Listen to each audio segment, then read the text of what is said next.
welcome back to the channel. In today's video, I'm going to be showing you how to sumo deadlift step by step. I've been able to successfully deadlift 725 pound with straps and about 635 without straps. This video is going to be a little bit different than most videos because unlike most, I'm willing to give credit where it's due. Not all, but most of the cues and the tips and tricks that I've personally learned over the years come from industry leaders such as Stefi Cohen, Cailer Woolam, and Bryce from Calgary Barbell. You can totally check out their channels down below. I've learned so much from these people over the years, and I can't wait for you to do the same. I'm going to be splitting up this video into 3 separate parts for the 3 different people that I've decided to feature in this video. Let's go into the setup for the sumo deadlift. One thing that I picked up from Bryce is to stack your joints. I was already doing this naturally, but I never actually heard someone explain it like that. It's going to give you the best chance to get the weight up. And another thing that Bryce talks about is how wide you should spread your legs out, and I agree with him. Most of the time you should look to place your feet far enough so that your shins hit the ring on the bar.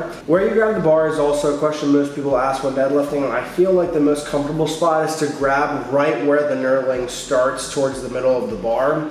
And if you have straps or anything like that, I usually prefer to go in a little bit closer, but that's only if I have straps. If I do not have straps, I will use the knurling and make sure that I get a good grip on the bar. The next part of this video is going to be how Stefi Cohen explains sinking her hips, and this is a cue that I find super useful to teach to people who are just newly practicing the sumo deadlift, so listen up. Another tip that I learned from her was how to sink your hips for the sumo deadlift. Stefi says to pick the weight up with a moderate load and just to lower the weight and see where your hips fall.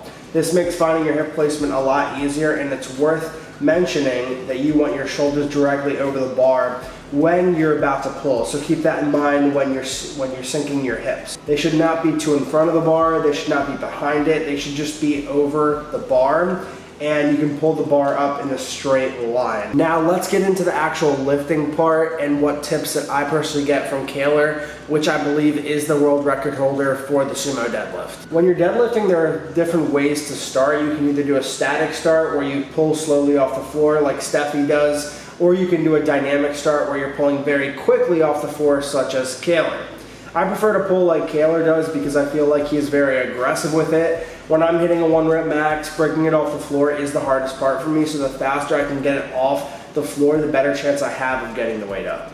He also makes sure to point out to take a breath, brace, keep a neutral head position, and make sure his back is tight when pulling off the floor, as you see me demonstrating in this video right now.